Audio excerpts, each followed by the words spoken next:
My name is Deputy Chief Gilberto Calderone, and I'm here today to let you know about a tragedy that happened in the area of 6700 South Low. Earlier today at about 6:30 p.m., officers responded to a shot spot alert in the area of 600 West Marquette. Upon arrival, they found a young child with a gunshot wound and subsequently was brought into Comus Hospital where he subsequently passed away. Let me stop right there and offer my sincere condolences to the family of this young child and to offer them, to let them know that on behalf of Superintendent Snelling, we are and we will be able to continue to follow up on any type of leads. And this is one of the reasons why I'm actually here. We want to be able to get the support of the community to call the hot tip line to give us any tips that they may know. Because at this point, it's an active scene, and the detectives are working hard in trying to determine and follow up on any leads. But it's up to the community to come with us to solve this type of tragedy that happened today. And I ask the community there in Englewood to please call the hot tip line with any type of information. And I'll give up this phone number right now. It's the homicide tip line at 833-408-0069. Again, we have very few details at this point, but one thing we do want to share with you is that we need the community to come out and help us. We really need as much information that anybody may have to call the hot tip line, because there's no doubt it's a tragic death that happened out here from a young child. So, and as of right now, I will take any questions. Again, it's very fluid, but I would like to also introduce Deputy Director Glenn Brooks. Glenn, sir. Good evening. Before I take any questions. I'm Director Glenn Brooks. The superintendent often says that we cannot forget the victim and their families. And sadly, this victim is going to begin the process of healing tonight. Starting this evening, we have the struggle survivors out here who will meet with the family and begin offering services to the family this evening. As the investigation continues, our family liaisons, that's the Chicago Police Department's family liaisons, will work with those families to provide information and updates throughout the investigative process. And I just want to add to the deputy's comment. The hotline can be anonymous. You don't have to give up your name, but you can give up the information. Secondary, and this is always secondary, there is a reward up to $15,000 for information related to a homicide. That's not just for this tragic incident, but for every incident within the city. As a city, as a neighborhood, and as communities, we can come together and provide the information necessary to hold those individuals accountable. I'd like to turn it over to the deputy to take a couple questions. Thank you.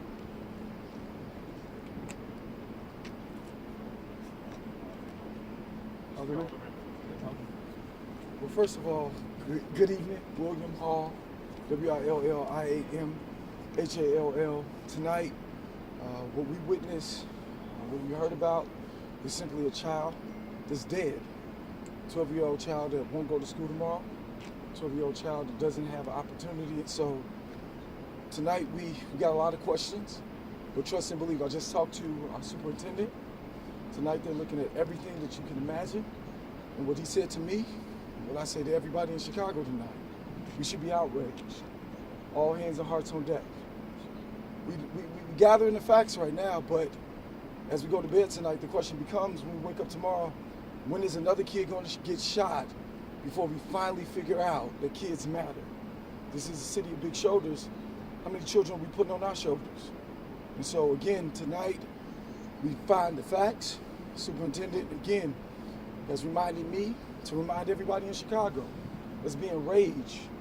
Every child that gets shot ought to remind us that we're losing 1 hour off of tomorrow. We won't have a tomorrow in Chicago until we start saving kids today. And so that's what we have tonight. Again, give our officers an opportunity, give them a second to find out everything that they need to make the right decision. Good officers do exist and they matter. Our superintendent has set the tone for us to use every resource possible. And so on tonight, again, we mourn, we shed tears, but we need to stop thinking and praying. Thoughts and prayers are not good enough.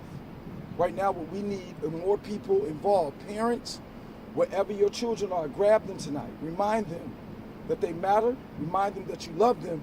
But moreover, tonight again, we need to let our officers do their job, and they're doing a great job, and our superintendent is leading the way. Thank you. We have a few questions for the chief. Thank you. Can you tell us what happened when officers arrived to the scene after being alerted to gunshot activity? Well, they arrived to the scene and there was actually nobody there. And this is, you know, as the gentleman just mentioned, you know, it's sad that we have young kids like this not given the opportunity to become great men in our city. And so there was very little details when they arrived. There was basically a child laying there. And they have to see it.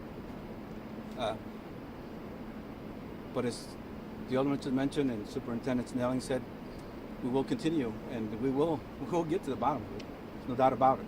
But let me just finish. But if I could just say this, as a community, we all have to help in trying to solve every possible way that people like this are just brazen doing these type of tragedies, and you have results of young kids being killed.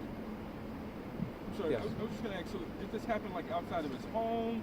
Was he near a car? You just, I mean, it sounds like you're looking for a shooter so we can rule out self-inflicted, but we're just being very basic in what y'all are telling us, so we're trying to see what we can... I am being very basic because it's preliminary, and it just happened about 6:30, and there was actually no witnesses at a given point in time. So, but to answer your question, it was the young child was found in the middle of the block, and not in front of his home that I know of at this point. So he was just, you know, the body was just found there on the street. Any other last What question? is that intersection again, just one more time? 67th and Low is the intersection in that area. All right. Thank you all for being here.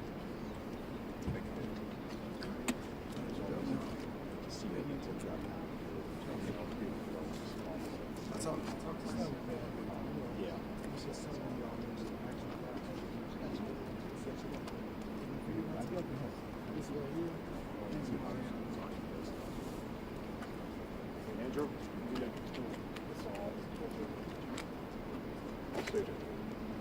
As we stand together, we stand strong. This is one child that will not be in school tomorrow. But as we educate ourselves and educate the city, what we're asking, and I'm representing Chicago survivors, and we're asking the individuals that discharged this weapon, you do come forward. Well, as stated, there was no witness, but there's someone that know who shot this child, who shot this baby. To the mother, I can guarantee you, we're gonna put this word out, whether it's through the radio station, barber shops, beauty salons, this case shall be solved. To the shooters, you can run, but not far. Community, don't be afraid to call that 1-800 number, 1-800. You tell us or call the Chicago Police Department and give them that information so they can cross the T's and dot the I's. To the shooter, it won't be long. Thank you.